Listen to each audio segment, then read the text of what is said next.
收聽香港電台新聞部製作嘅一年大事回顧特輯。介紹節目嘅係周少芳同埋馬文敬。呢一輯呢，我哋會集中回顧一下治安同公務員問題。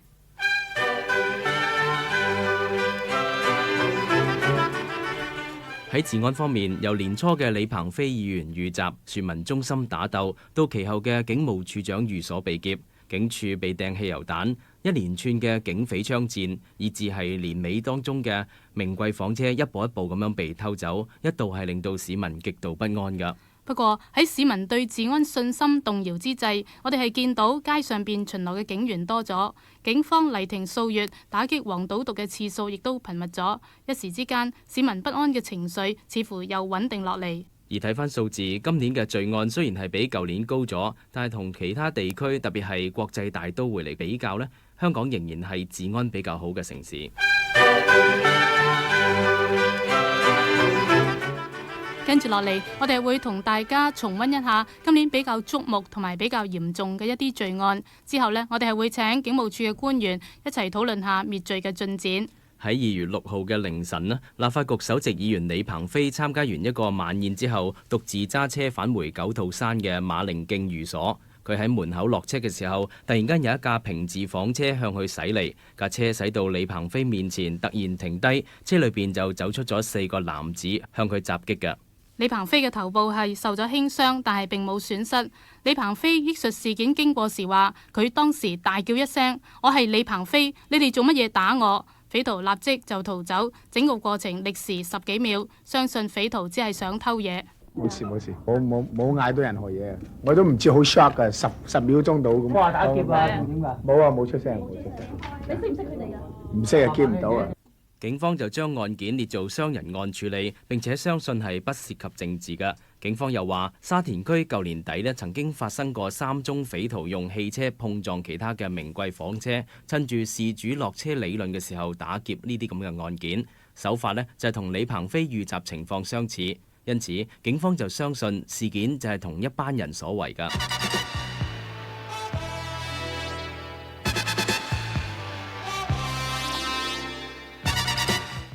9月11號凌晨，紅磡機利士路一間聯誼所俾人放火，造成6死24傷，40人要帶到安全地點。一個逃出火場嘅雀友就講下佢倉忙逃生嗰個情況係點樣。即係我哋成日都想打㗎嘛，我哋就知道即係啲走火通道喺邊度走咯。其他嗰啲都即係跟埋我哋一齊走㗎啦。應該3樓嗰啲即係啲人咧就應該走晒，係即係2樓嗰啲咧就話爭啲咯，走唔即係我就有個朋友就走咗出嚟2樓，即係喺2樓衝出嚟㗎，就燒到塊面黑晒。消防處就懷疑呢一場火導致咁多人傷亡呢係同樓宇密封設計有關。消防區長黃乾昌就話火警係有可疑㗎。初步嘅調查顯示咧，就認為呢個火警咧係有可疑嘅。因為現場咧係打麻雀嘅地方，裏邊咧係好多啲細間嘅房嘅，嗰個間隔咧好亂嘅，封閉式嘅，咁變咗咧嗰啲煙咧就冇法子擴散啦。咁變咗消防員咧全部都係用呢個煙霧隊咧，係好艱苦嘅情況之下咧，就每一寸地方去搜索啲生還者喺邊度。警方嘅調查顯示係有3個兇徒揸住利刀同埋幾個自製燃燒彈嚟行兇㗎，估計匪徒投擲嘅燃燒彈係有6至10個。現場消息話喺事發時，幾個匪徒闖入會所嘅2樓，掟咗幾個汽油彈，仲喺地氈上面淋電油。聯誼會嘅一名職員就透露呢，公司曾經係受到區裏邊一啲黑幫嘅騷擾，索取保護費。據講公司方面呢就已經報警啦。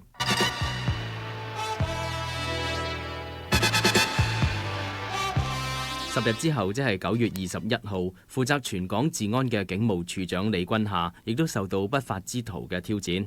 佢喺半山馬己仙峽道嘅官邸，被2名匪徒借持修理電話入屋打劫，掠走咗一批飾物以及財物，包括少量嘅外幣同埋名貴手錶。而當時喺屋裏邊有李君夏太太同埋1名女傭，幸好都係冇受傷㗎。李君夏事後接受訪問時話係女傭大意，佢形容事件係不幸。佢又話匪徒嘅動機純粹係偷嘢。好不幸呢，我屋企呢有2個賊人入咗去，咁有一個工人呢就以為人哋嚟整嘢就開咗門，咁就搶咗啲財物去，咁我太太亦都冇受傷，咁我好多謝各位嘅關心。警務處長官邸被劫，社會人士都感到震驚同關注。部分立法局議員更加形容案件係老虎頭上釘虱乸。警方後嚟拉咗3個涉嫌男子，其中2個被落案起訴有關嘅罪名。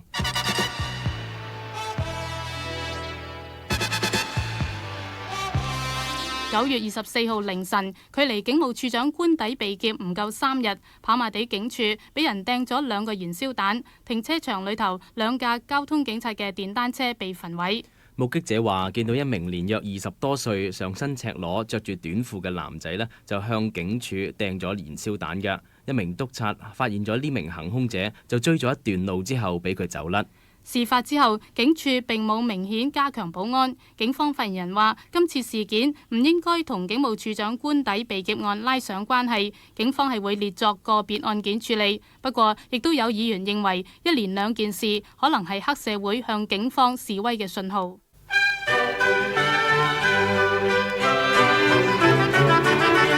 聽過咗幾宗觸目嘅大案之後呢，接住落嚟我哋又回顧一下械劫案啦。今年全年都可以話係槍聲卜卜，警匪駁火次數增多，市民擔心到治安之餘呢，就會關注到喺前線捉賊嘅警察嘅安全啦。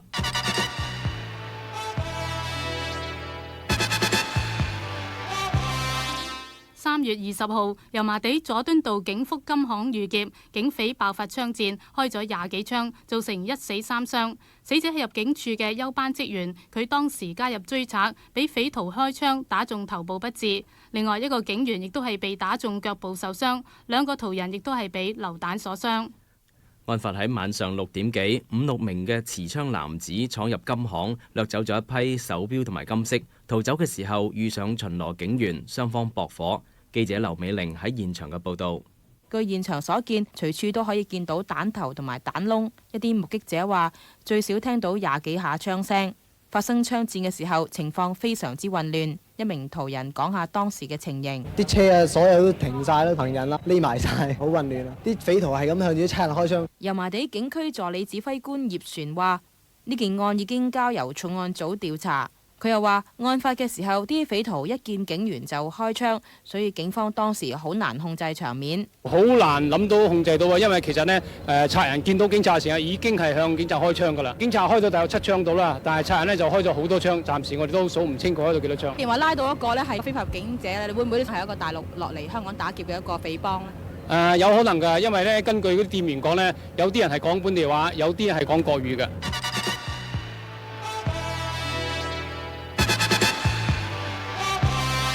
8月27日，4名揸槍匪徒喺紅磡火車站行劫一輛介款車，其中1個匪徒向揸錢箱嘅護衛員連開5槍，劫走咗裝住42萬蚊嘅錢箱，揸車逃走。護衛員係中咗4槍。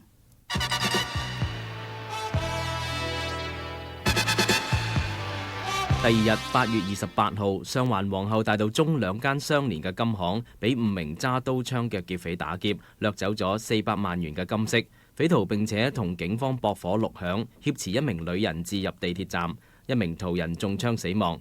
警方發言人講述當時嘅經過：20幾個人啊，衝入去地鐵，發現其中有一個賊咧喺入邊，於是有兩個圍住呢個賊咧，點知係立住有一個女嘅人質，佢自己本身揸住支槍嘅，雙方大家都開過3槍嘅。咁未開槍之前嘅人質已經跌咗，嗰個賊咧就好似手部中槍啊，咁就送咗醫院。咁另外冇幾耐喺干諾道中就有一個人咧就懷疑胸部中槍，話俾一個差人聽話我中咗槍，冇幾耐咧就暈低咗，送醫院咧證實死亡。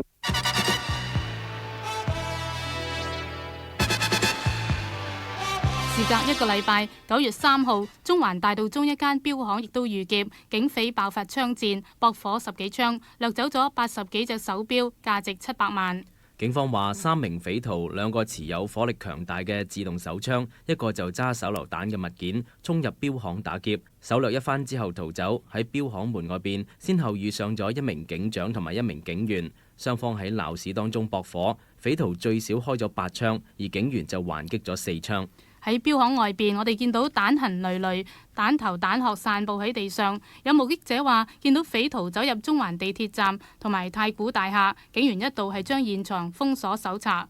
警方港島重案組總督察杜振偉講述警匪駁火嘅經過。嗰啲賊人見到沙展啊，即刻開咗幾槍㗎。咁啊，沙展見到咁嘅情況底下咧，就即刻匿埋咧，就過少咗個樓梯口。咁嗰個賊咧就其中一個賊嚟就追個沙展嘅，咁啊再向個沙展開一槍，跟住啲賊就走啦。我哋東街嗰啲度走落去，咁啱咧就係嗰邊亦都個警員咧就奉命咧就嚟呢度增援嘅。咁啊上到嚟時咧，見到啲賊咧，咁佢即刻叫嗰度嗰啲街外嘅人咧全部趴低先。咁於是個賊咧就見到個警員之後咧，就向個警員回頭咧開咗一槍嘅。咁啊個警員咧亦都係還擊，我哋估計咧可能咧就賊人中咗槍。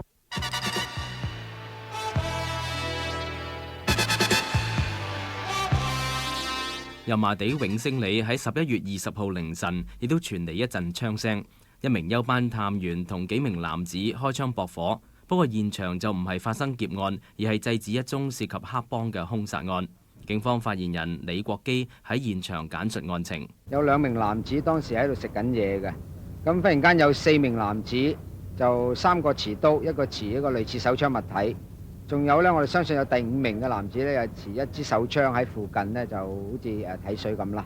呢4名男子呢，就當時襲擊呢2個坐喺度食嘢嘅人，一個43歲嘅男子呢，就受咗嚴重嘅刀傷嘅，咁事後呢，就送院呢，已經不治噶啦。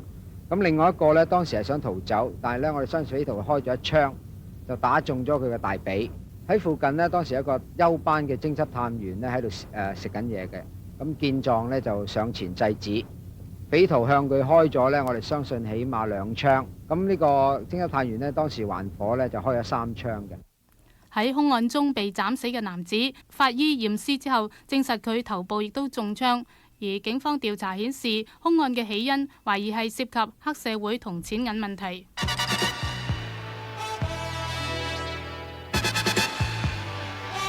12月12號，3名大陸嘅非法入境者揸住手槍同土製炸彈打劫西環大道西一間金鋪，劫走咗200兩金飾，價值係100萬元。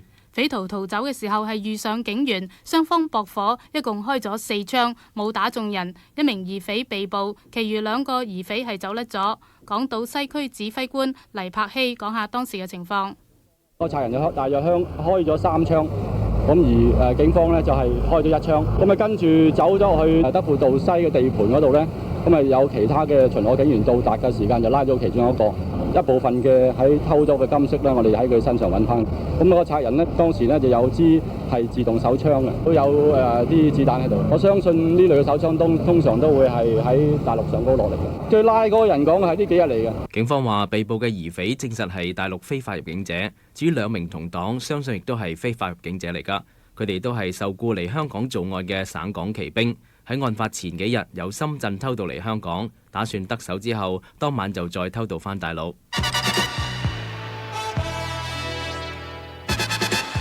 6日之後，12月18號，紅磡黃埔花園2間銀行被一名着咗自製避彈衣嘅獨行賊連環打劫，第一間並唔成功。匪徒喺第2間銀行劫走咗一批鈔票之後呢，被護衛員窮追，其後同兜截警員爆發咗槍戰，駁火4響，疑匪係中槍倒地，而1名女途人就被槍彈所打傷。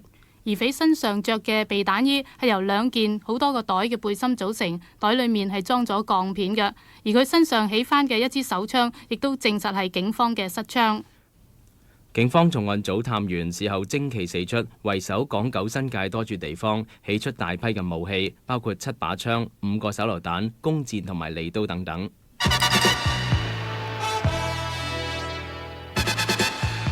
跟住嗰一日，尖東新世界中心2樓商場一間珠寶店，亦都被4個揸槍嘅男子打劫，掠走咗700萬元嘅珠寶。匪徒喺搶掠飾櫃裏邊嘅金飾嘅時候，其中一個賊嘅槍失火，鳴槍一響，而賊人逃走嘅時候就被商場嘅護衛員追捕。警方油尖區助理指揮官葉璇話，匪徒喺逃走時一共係開咗5槍。呢度嘅保安人員呢，追到上第2層嘅時間呢，賊人向佢哋首先呢就開咗2槍先嘅，咁呢就傷咗2個護衛人員，一個呢係傷咗右小腿，一個呢就傷咗左腳。咁啊，繼續係有保安人員繼續追佢哋嘅，追到天橋呢，賊人呢係向佢哋再開多3槍，咁呢一共呢喺上邊呢就開咗5槍，而喺嗰個珠寶行入邊呢係開咗1槍嘅。12月27號，4名匪徒懷疑係省港旗兵打劫油麻地一間酒家，同2名警員相遇，匪徒連開咗6至8槍，打死咗1名警員。警方後嚟喺附近拘捕咗2名疑匪，起出咗2支手槍。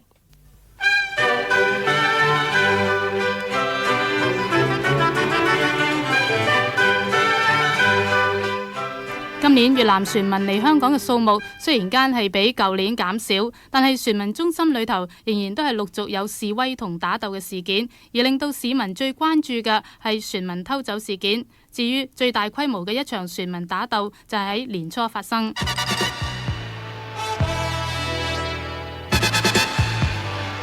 2月13號晚上8點左右，沙田白石營裏邊，來自港寧同埋海防嘅越南船民互相用自製武器攻擊對方，而旁邊營房嘅船民更加拆毀咗用做分隔營房嘅鐵絲網，加入打鬥，氣氛係非常之緊張。懲教署嘅人員由於冇辦法處理，於是報警，結果係出動咗105名防暴警察，施放咗10幾枚催淚彈之後，營裏頭先至恢復秩序。不過打鬥結束咗幾個鐘頭之後呢，白石營裏邊700幾名船民又再打過，防暴警察奉召再到場，施放咗30枚催淚彈，先至將情況控制。之後警方喺營裏邊揾到大批嘅自製武器，打鬥所牽涉嘅船民係達到3000人。事後，懲教署亦都係作出咗防範措施，唔同地區嘅船民就放置喺唔同嘅營房，減少佢哋發生摩擦嘅機會。而政府亦都決定喺芝麻灣撥出地方，禁錮嗰啲搞事嘅船民。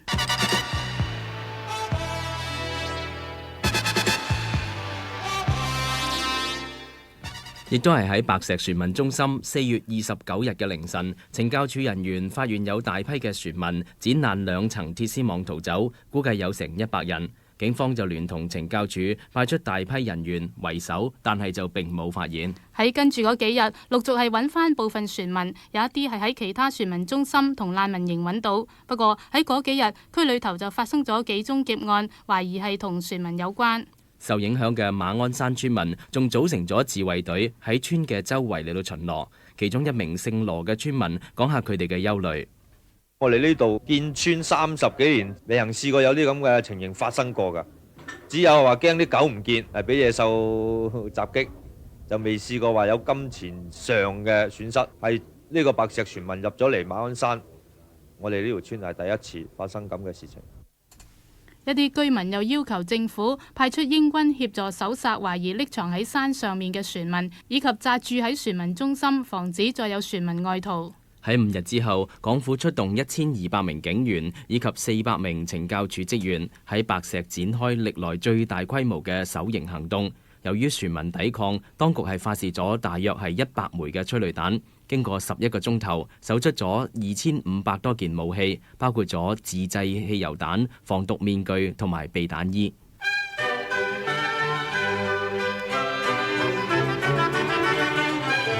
呢一年，多個建築地盤喺賣樓花嘅時候出現黑幫分子霸位嘅情況，有所謂白手密黨啦、飲管幫等等。而全年最矚目嘅，要算係觀塘麗港城事件。5月15號晚上，300個懷疑黑社會分子坐旅遊巴士抵達麗港城嘅賣樓地盤，佢哋個個戴住白手襪，落車之後就同現場埋伏嘅200名警員對峙。觀塘助理指揮官周兆強講下當時嘅情況。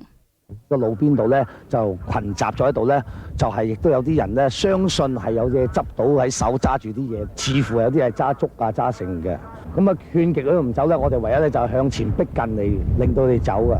咁啊當時個場面呢，好混亂。事後，政府同地產發展商為咗減少黑社會插手買樓，以及俾用家多啲機會買樓，決定係提高訂金。如果買家喺4日之內唔簽買賣合約嘅話，發展商可以沒收訂金到樓價嘅1.5%。另外，發展商亦都要喺賣樓之前向有意買樓嘅人士派籌，出現人群集結。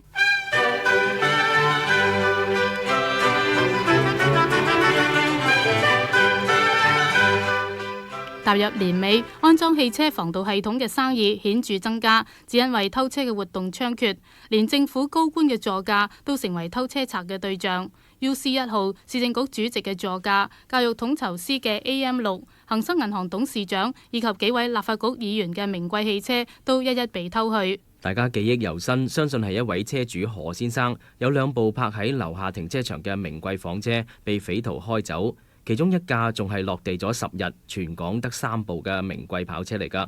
何先生話：佢唔怪警方，只係怪啲偷車賊士氣太好。依次呢件事呢，警方就好盡力幫我。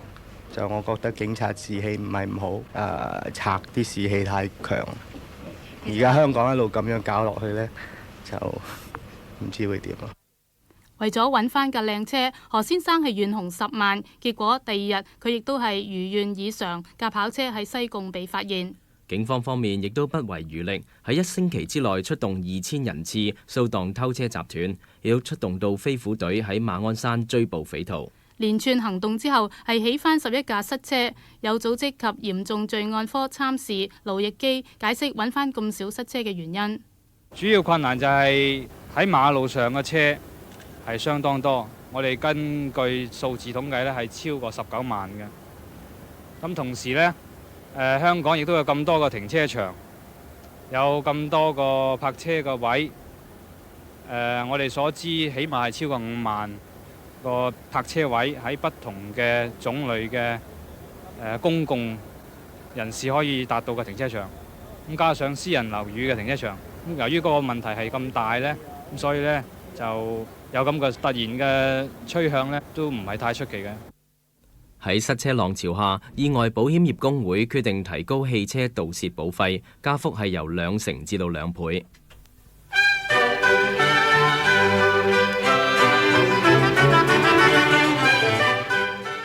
回顧過今年治安上一啲火爆嘅片段之後，我哋係請咗警務處行動處長許其安同我哋一齊討論下今年嘅治安情況。許其安話：入職20幾年啦，以今年嘅壓力就最大。今年罪案嘅數字比舊年增加咗近1成。喺1990年呢，可以講係我哋相當繁忙嘅一年啦。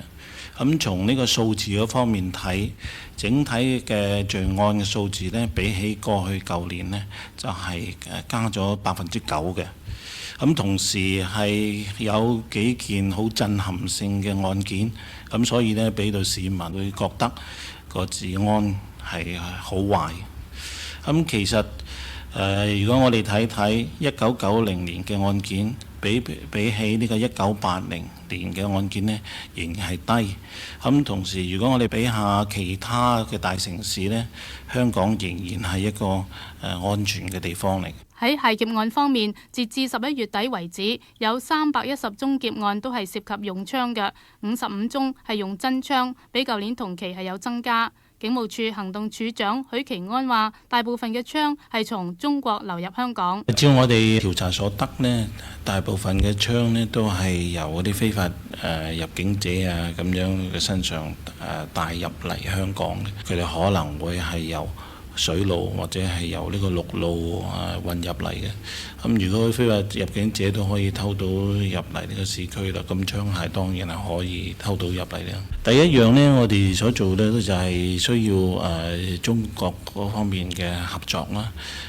第二一方面呢，由查問嗰啲被捕者嗰方面呢，亦都知道有啲地區呢係特別多走入嚟嘅，我哋亦都會係針對喺呢啲弱點嗰方面，盡量派我哋嘅人喺嗰度鬥戰啦。許其安話：除咗加強堵截槍械嘅流入之外呢，仲會加強巡邏同埋情報，對付所有香港而家目前嘅案件。我哋認為呢，最有效嘅方法呢，就係派多啲警察喺呢個街上巡邏啦。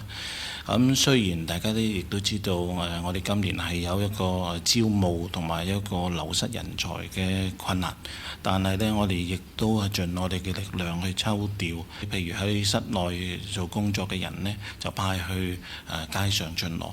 我哋亦都係利用我哋嘅輔警幫手，使到我哋喺街上嘅巡邏嘅警員呢，係盡量係最多。有事幹發生嘅時候呢，可以立刻採取行動嘅。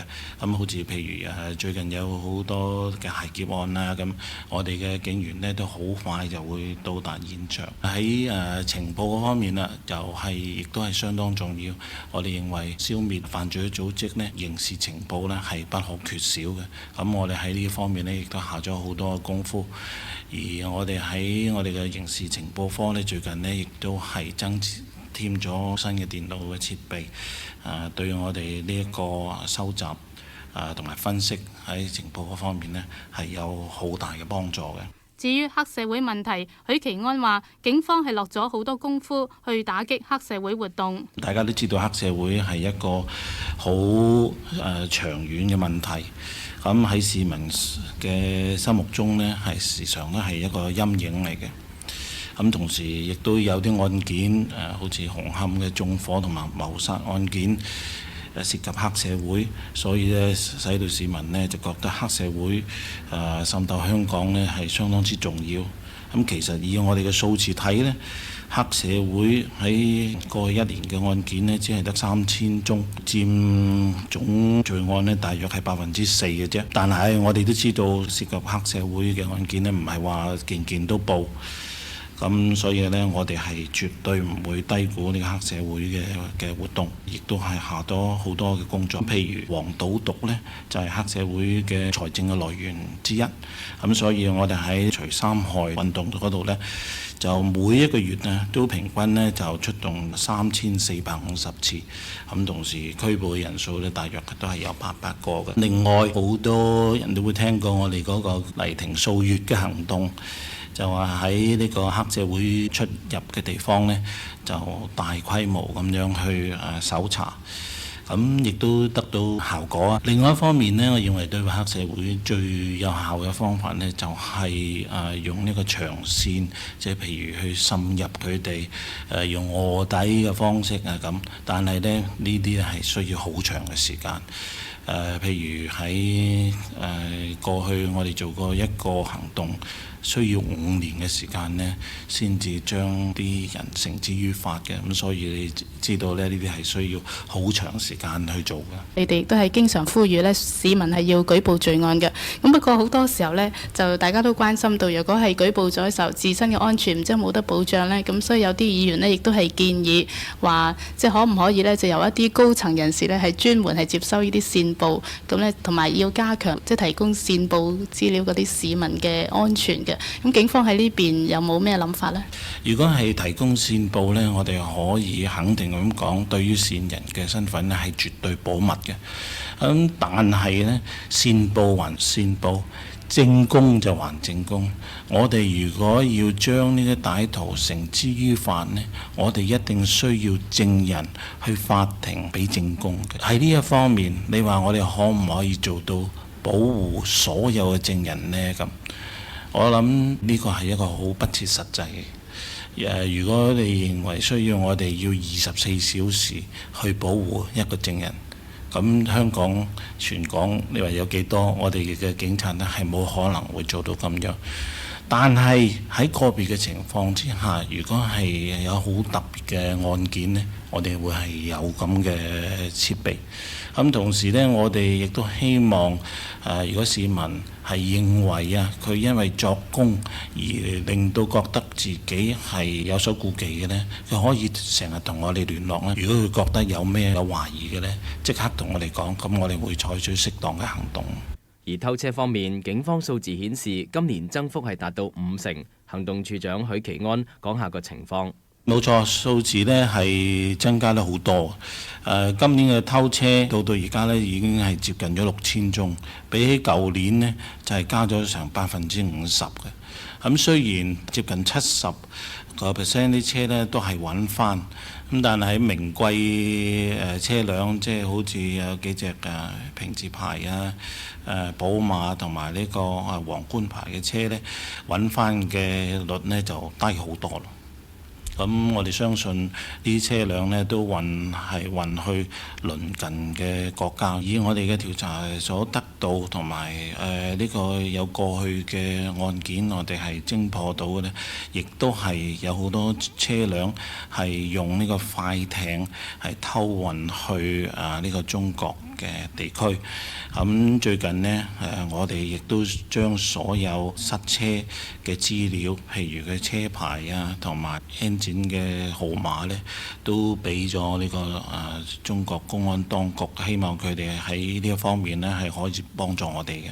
兩局議員中央滅罪委員會成員譚王益明話：今年嘅械劫、偷車、黑社會案似乎都係嚴重咗，市民嘅擔心係可以理解嘅。比起其他國家嚟講呢，就香港呢，就嗰個治安呢係算相當唔錯㗎啦。咁因為從數字上睇呢，實質上邊嗰個升幅呢，有嗰個上升嘅情況，但唔係話升得好高。我自己覺得呢，有時數字唔能夠反映咗全部嘅問題，因為有啲你可能亦都會睇得到有啲人係咪唔敢舉報呢？等等嘅問題都需要研究。所以我覺得市民嗰個擔憂係可以理解嘅。加上呢，就今年呢有好多事件呢係好觸目嘅。即係譬如話警務處長個寓所被劫啊，李鵬飛又遇襲啊，警務處俾人掟汽油啊，即係等等呢啲呢係一啲好觸目嘅事件。咁忽然間會俾人感覺係咪失控呢？等等呢啲呢。但我就覺得呢，就即係喺呢啲問題上面，有時唔可以睇單嘅事件本身，你要冷靜去睇下實質嗰個數字係點樣，個問題係咪真係到咁嚴重？咁所以我就覺得呢，就經過我哋一連串嘅會議呢，當然我哋唔會話感覺到即係而家個情況係好滿足嘅。係真係有好多嘢係要處理，係要做嘅，但係又唔需要驚惶到呢，就話而家個問題嚴重到呢，就即係失控，我又唔覺得個情況係咁樣。而警務處行動處長許其安就呼籲市民同警方要合作撲滅罪行。我哋呢就會盡我哋嘅所能去將香港嘅治安維持喺一個最好嘅水平。咁但係任何世界上每一支警隊呢都唔可以獨立咁樣去維持治安嘅，一定係要有市民嘅支持。咁所以我喺度呢呼籲香港嘅市民多多同我哋合作呢，最主要呢就係防止罪案、舉報罪案同埋指證罪案。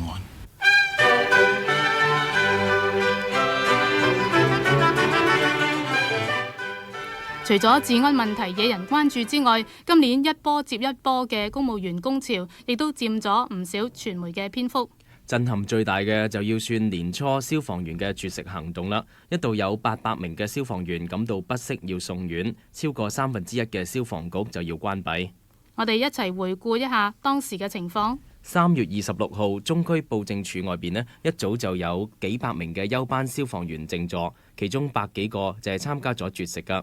佢哋額頭都紮住個絕食嘅黃色布條，秩序井然。工會主席鄧永恒對在場嘅消防員就有咁樣嘅講話：希望大家要知道，我哋唔係一班滋亂嘅分子喺度搞啲任何嘅嘢。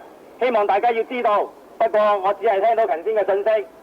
我哋嘅處長對於我哋今次嘅行動表示遺憾，但係我對佢所講嘅說話更加遺憾。喺休班消防員絕食嘅同時，全罪科以及紀律人員新常會一個小組亦都先後同消防處職工總會嘅代表開會，希望揾到解決嘅辦法，取消絕食靜坐。不過開咗幾個鐘頭嘅會議，工會方面得唔到任何縮減工作時數嘅承諾。主席鄧永恒就宣布將絕食行動升級。我哋嗰個集體絕食行動將會當值嘅，由聽日09:00開始，直至到3月31號，即係話喺4月1號嘅09:00為止。第二日喺消防局當值嘅消防員都加入咗絕食行列。800名嘅消防員感到不適要送院或者求診，而1/3嘅消防局就要關閉。消防船就要由海事處嘅人員協助先可以維持服務。市民投訴救火工作緩慢，令到佢哋損失財物。喺絕食嘅第3日，政府同工會終於喺傍晚達成協議。政府答應，如果新常會冇實質嘅承諾，就會喺年中設立小組，喺1年內檢討消防員要求嘅縮減工時嘅問題，即係話將每星期嘅工作時數由60個鐘頭減至48個鐘頭。於是消防員嘅絕食行動終於結束。副傳罪師黃英偉解釋點解要絕食3日之後先至同消防員達成協議。消防員佢哋嘅立場，如果係一路係冇邁向一個折衷嗰方面去褪呢，就我哋亦都冇話向折衷方面移呢，就冇可能達成一個協議嘅。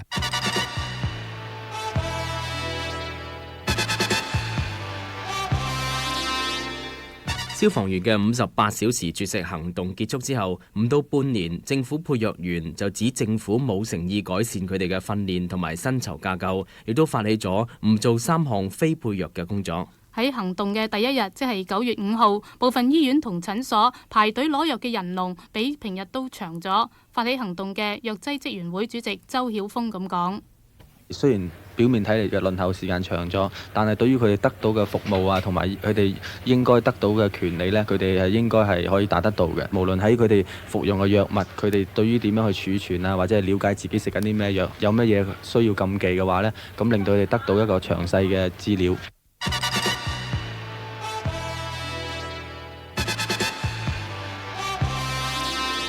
1個月後，10月4號，消防、海關、懲教署同埋入境處4個紀律部隊發起咗開埠以嚟第一次嘅聯合遊行請願，抗議政府歧視佢哋同埋打擊士氣。接近5000名休班人員當日係冒住雨，浩浩蕩蕩由中環遮打花園遊行去布政處門外集會，並且係高叫口號。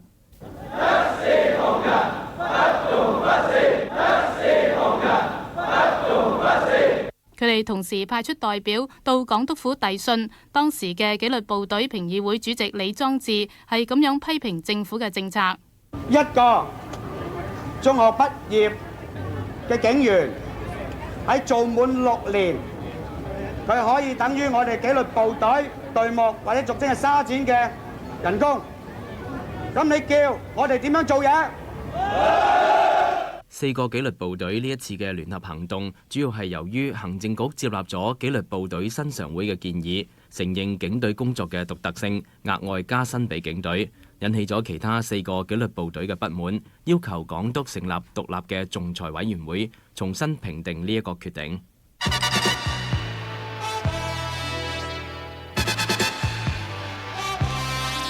紀律部隊1000人遊行1個星期之後，負責救護車運作嘅消防處救護員500個當值人員當中，過半數係請病假睇醫生，導致只有180人當值，60幾架約等於1/3嘅救護車可以正常運作。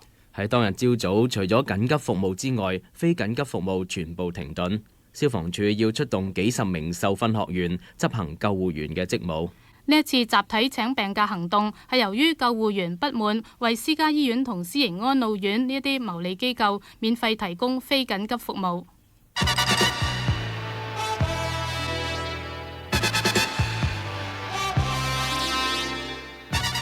公務員工潮嘅新聞沉寂咗冇幾耐，有務員工會又不斷有傳聞話醞釀工業行動。工會原先決定喺10月20號星期六唔做半日工作，但係後嚟接到處長嘅信件，指政府可以引用英皇制告制裁佢哋，工會於是取消靜坐。代之呢喺2個禮拜之後，就由中區遊行到港督府抗議。4個郵務人員工會發言人蕭延英話：佢哋已經向聯合國勞工組織投訴。聯合國國際勞工組織已經接受咗我哋嘅投訴。指控英國政府同埋香港政府侵犯工會權利。郵務員工會又要求政府喺3個星期之內答覆佢哋增加升職機會以及劃一工作時數嘅要求。雖然喺期限之前，處方係承諾向新常會建議增設100個高級郵差嘅職位同埋削減工時，但係郵務員4個工會當中，仍然有2個工會號召喺11月尾按章工作3日，唔做超時工作，唔孭過重嘅郵袋。期間工會話有80%嘅會員，即係5000人參加，估計大部分郵遞嘅服務都受到影響，而郵件就會遲半日到1日。但係處方就話，只係有300人唔做超時工作，影響輕微。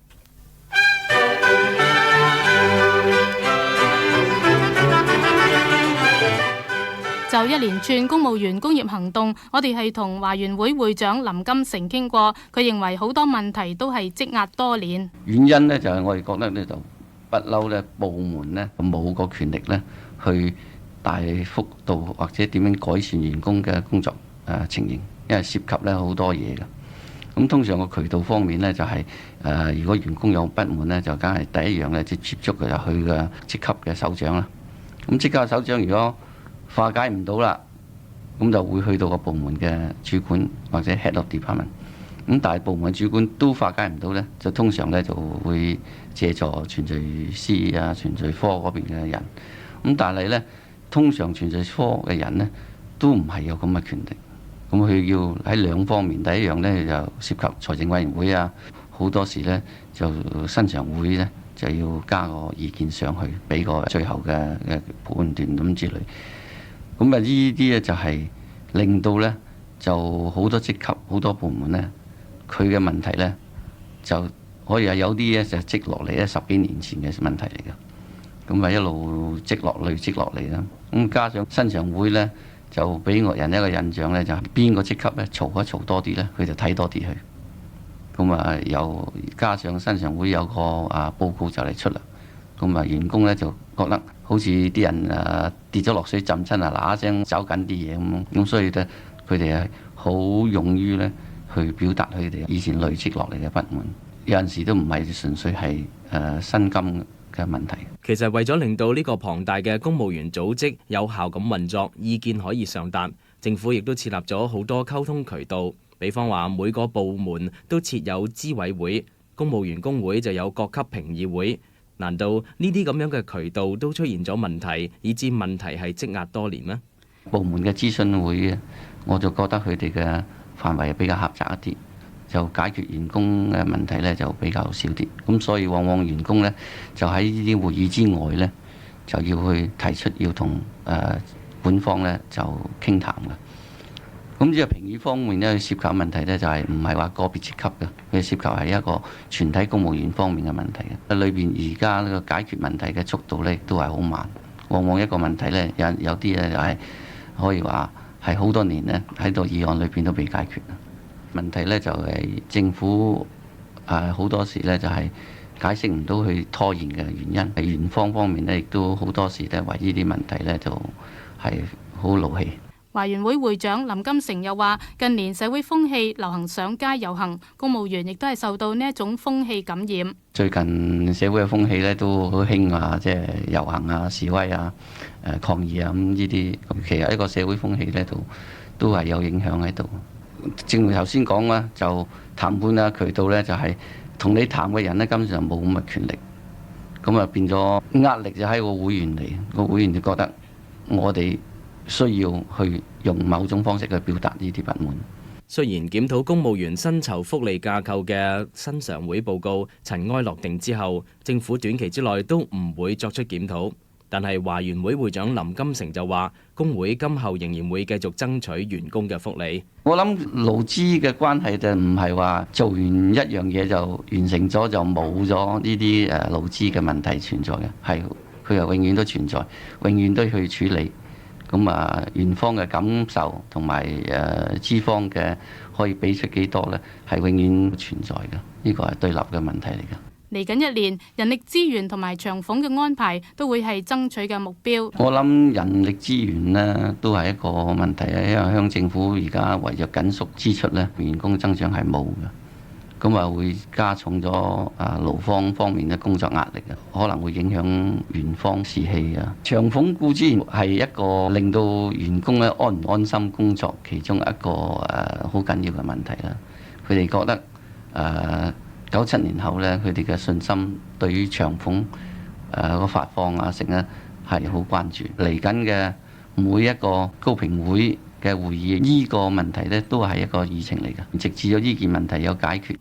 佢又話：工會希望能夠喺談判桌上邊可以解決問題，但如果唔得，佢係建議可以有第三者介入嚟到斡旋嘅。私人機構嘅勞資糾紛呢，勞工處都介入去，然後有個冷靜期啊咁成咁嘅提案啊，咁喺兩者之間奔走咁成。咁我希望呢，全聚科勞工關係組呢都可以做到扮演呢個角色。聽到呢一度呢一節公務員同治安嘅回顧特輯，亦都告一段落。拜拜。拜拜。